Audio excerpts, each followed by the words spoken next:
प्यादे की बलि वजीर के साथ धोखा होता है।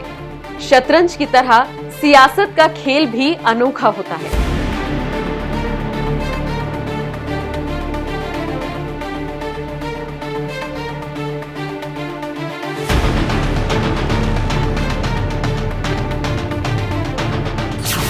ग्रेट इंडियन मराठा पॉलिटिक्स में शतरंज की तरह शय और मात का खेल आखिर कैसे हुआ? आखिर उद्धव ठाकरे को छठी का दूध याद दिलाने वाले एकनाथ शिंदे हैं कौन? कभी ऑटो रिक्शा चलाने वाला शख्स आज कैसे महाराष्ट्र का इतना ताकतवर नेता बन गया? जो कभी शराब की फैक्ट्री में काम किया करता था, उसने आखिर उद्धव ठाकरे को सबक कैसे सिखाया? बेटे बेटी की मौत के बाद जिसने राजनीति छोड़ने का फैसला किया, वो महाराष्ट्र की राजनीति में कैसे चमका?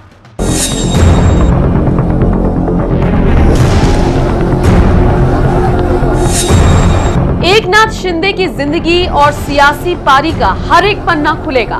अगले कुछ मिनट बस एनएमएफ न्यूज पर नजर गड़ाए रखिएगा। जब ऐसा करेंगे तभी महाराष्ट्र की महाभारत को समझ पाएंगे।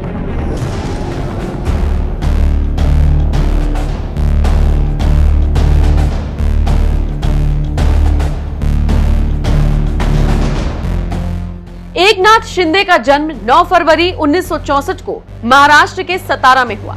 उनका बचपन सतारा के पहाड़ी ज्वाली तालुका में बीता, लेकिन जल्द ही वो ठाणे शहर आ गए। 11वीं तक वो ठाणे के मंगला हाई स्कूल और जूनियर कॉलेज से पढ़े, लेकिन पारिवारिक समस्याओं के चलते उन्हें एक दिन ऑटो रिक्शा हाथों में थामना पड़ा। शिंदे ने जरूरतों को पूरा करने और परिवार का खर्च चलाने के लिए काफी दिनों तक ऑटो रिक्शा चलाया। यही नहीं, परिवार के गरीब होने के चलते कई दिन तक वो शराब की एक दुकान में सेल्समैन बनकर भी काम करते रहे। लेकिन ग्रेजुएशन पूरी होने से पहले सन 1980 में बाला साहेब ठाकरे और शिवसेना नेता आनंद दीघे की हिंदुत्ववादी राजनीति से प्रभावित हो गए और शिवसेना में शामिल हो गए। शिंदे खुद हिंदुत्ववादी विचारों के रही हैं। मराठा अस्मिता की सोच उनके अंदर कूट कूट कर भरी हुई है।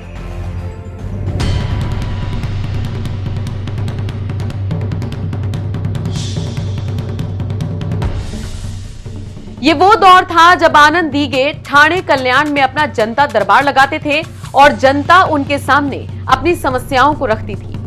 दीघे खुद जनता की समस्याओं को सुलझाते भी थे। दीघे के ही प्रभाव के चलते शिंदे को सबसे पहले शिवसेना में किसान नगर का शाखा प्रमुख बनाया गया। शाखा प्रमुख बनने के बाद वो सामाजिक और राजनीतिक आंदोलन में शामिल होने लगे। शिंदे की राजनीतिक यात्रा में आनंद दीघे की बड़ी भूमिका रही है। वही उनके राजनीतिक गुरु भी रहे। दीघे के विश्वास पात्र और मेहनती होने की वजह से साल 1997 में शिंदे को ठाणे नगर निगम का पार्षद चुना गया। दीघे ने ही शिंदे को निगम में सदन का नेता बनाया। इस दमदार आगाज के बाद एकनाथ शिंदे का पॉलिटिकल करियर कभी नहीं थमा, लेकिन राजनीति में आगाज के कुछ वर्ष के बाद ही एक वो वक्त भी था जब एकनाथ शिंदे राजनीति को हमेशा हमेशा के लिए छोड़ने का मन बना चुके थे। 2 जून 2000 के दिन शिंदे के जीवन में भूचाल आ गया। एकनाथ शिंदे अपने बच्चों के साथ सतारा घूमने गए थे। वहां बोटिंग करने के दौरान शिंदे के छोटे बेटे दीपेश और बेटी शुभदा झील में डूब गए। उस वक्त दीपेश 11 साल का था, जबकि शुभदा 7 साल की थी। उस वक्त एकनाथ शिंदे का सबसे बड़ा बेटा श्रीकांत 14 साल का था। एकनाथ शिंदे का यही बेटा अब श्रीकांत शिंदे एक सर्जन है और कल्याण लोकसभा सीट से शिवसेना सांसद भी है। एक इंटरव्यू में शिंदे ने उस मनहूस दिन के बारे में कहा था, वो मेरी जिंदगी का सबसे काला दिन था। मैं पूरी तरह से टूट चुका था। मैंने सब कुछ छोड़ने का फैसला किया, राजनीति भी। कहा जाता है पूरी तरह से टूट चुके शिंदे को दोबारा राजनीति के लिए प्रेरित करने का काम भी आनंद दीघे ने ही किया। शिंदे की किस्मत का सितारा तब बदला जब 26 अगस्त 2001 के दिन आनंद दीघे की रहस्यमयी हालातों में मौत हो गई।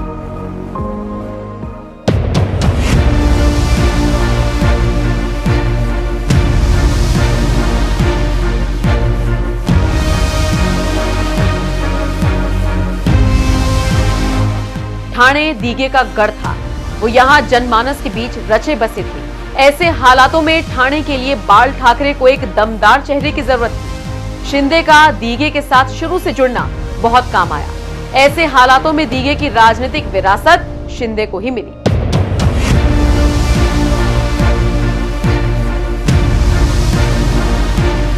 शिंदे ने भी दीघे की तरह जनता के बीच खुद को लोकप्रिय बनाया। साल 2004 में बाला साहब ठाकरे ने एकनाथ शिंदे को कोपरी पचपाखड़ी सीट से विधानसभा चुनाव लड़ने का मौका दिया। शिंदे भी बाला साहब की उम्मीदों पर खरे उतरे। वो भारी बहुमत से विधानसभा चुनाव जीते। इसके बाद 2009, 14 और फिर 2019 में भी एकनाथ शिंदे विधायक बने।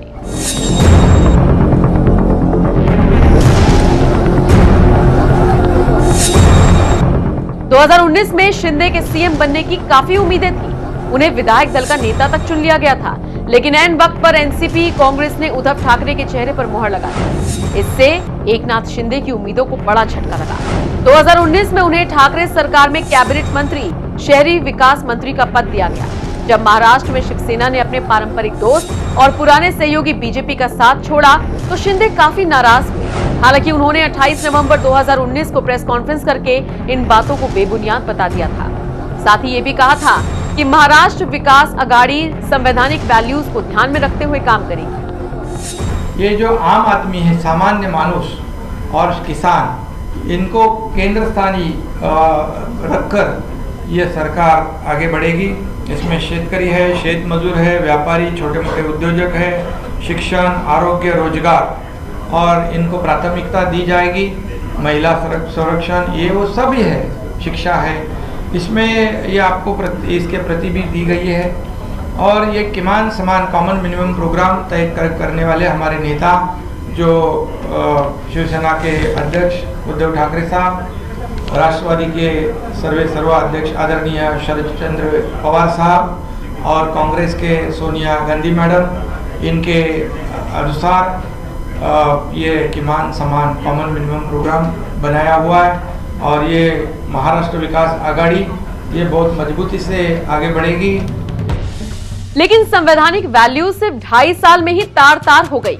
शिंदे ने उद्धव ठाकरे से नाराज होकर आधे से ज्यादा विधायकों का अलग अलग गुट बना लिया। पहले शिंदे समेत 38 विधायक सूरत पहुंच गए, फिर उन्हें गुवाहाटी शिफ्ट कर दिया गया। शिंदे के मास्टर स्ट्रोक ने रातों रात उद्धव ठाकरे को अर्श से फर्श पर ला दिया। उद्धव ठाकरे ने जब शिंदे से मुंबई आकर बात करने को कहा तो शिंदे ने कहा उन्होंने कभी बाला साहेब ठाकरे की शिवसेना को नहीं छोड़ा, असली शिवसेना उन्हीं के पास है। बाळासाहेबांनी दिलेली शिकवण आहे, हिंदुत्वाचा मुद्दा जो आहे या मुद्द्यावर आणि धर्मवीर आनंद दिघे साहेबांची जी शिकवण आहे या शिकवणीनुसार कुठल्याही परिस्थितीमध्ये या मुद्द्यावर हिंदुत्वाच्या शिवसेनेच्या आमदारांनी फारकत घेतली नाही। सत्तेसाठी असो वा राजकारणासाठी असो, हिंदुत्व जे बाळासाहेबांचं आहे हे कडवट हिंदुत्व, ही भूमिका आम्ही सर्वजण पुढे घेऊन जातोय। आम्ही सर्व बाळासाहेबांचे कट्टर शिवसैनिक आहोत। आम्ही शिवसेना सोडलेली नाही, शिवसेना सोडणार नाही। पण बाळासाहेबांचे जे विचार आहेत, बाळासाहेबांची जी भूमिका आहे, ती भूमिका घेऊन आम्ही पुढचं राजकारण, समाजकारण करणार आहोत।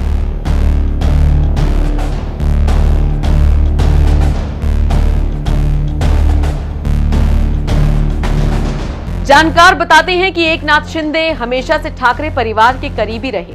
बीजेपी ने इसी का फायदा उठाया। खुद पूर्व सीएम देवेंद्र फडणवीस और बीजेपी ने बार बार ये बात जानबूझकर कही कि शिंदे जैसे अनुभवी और जमीन से जुड़े नेता को शिवसेना ने साइडलाइन कर दिया है। बीजेपी ने बार बार एक ही बात बोलकर शिंदे को एहसास करवा दिया कि उनकी शिवसेना में उनकी कोई अहमियत नहीं है।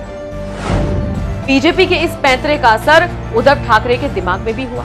ठाकरे को लगने लगा कि शिंदे अब उनके विश्वास पात्र ही नहीं रहे, वो कभी भी विरोधी पाले में जा सकते हैं। इसीलिए उद्धव ने खुद एकनाथ शिंदे से दूरियां बना ली, उन्हें जरूरी मीटिंग्स में बुलाना बंद कर दिया। महत्वपूर्ण फैसलों में शिंदे की राय नहीं ली जाने लगी। आखिरकार एक दिन शिंदे का गुब्बार फूट ही पड़ा और उन्होंने उद्धव से बगावत कर दी। इस पूरे नाटकीय घटनाक्रम पर संजय राउत हर दिन नया बयान देने लगे। एक दिन राउत ने कहा बीजेपी ईडी सीबीआई के नाम पर शिंदे गुट को परेशान कर रही है। आज भी हमारी पार्टी मजबूत है, पार्टी जमीन पर है। कुछ एमएलए हमसे छोड़कर, हमको छोड़कर जाना यानी पार्टी टूट गया, ऐसा नहीं होता। पार्टी अलग है और विधायकों की बात अलग है, पार्लियामेंट्री पार्टी की बात अलग होती है। किस हालात में, किस दबाव में, किस प्रेशर में ये लोग हमें छोड़कर चले गए हैं, उसका खुलासा जल्दी ही हो जाएगा। उद्धव जी ने कल जरूर आह्वान किया है कि आप आइए और बात करिए। जो भक्त बाला साहब का किसी प्रेशर में पार्टी छोड़ता है, ईडी के दबाव में पार्टी छोड़ता है, वो बाला साहब का भक्त नहीं हो सकता। हम है, हमारे ऊपर भी पूरे दबाव है। हमारा एक मंत्री 4 दिन से लगातार ईडी के ऑफिस में जाकर बैठ रहा है, उसने पार्टी नहीं छोड़ी। मैं और मेरे परिवार के ऊपर पूरा दबाव है ईडी का। हम आज भी ठाकरे परिवार और पार्टी के साथ रहेंगे और आखिरी सांस तक रहेंगे। खिसियानी बिल्ली खंबा नोचे, कुछ ऐसा ही हाल राउत और उद्धव ठाकरे का हो गया है। एक बात साफ है, सियासत और सत्ता के इस खेल में एकनाथ शिंदे अकेले नहीं हैं, बल्कि सुप्रीम पावर बनकर उभरे हैं।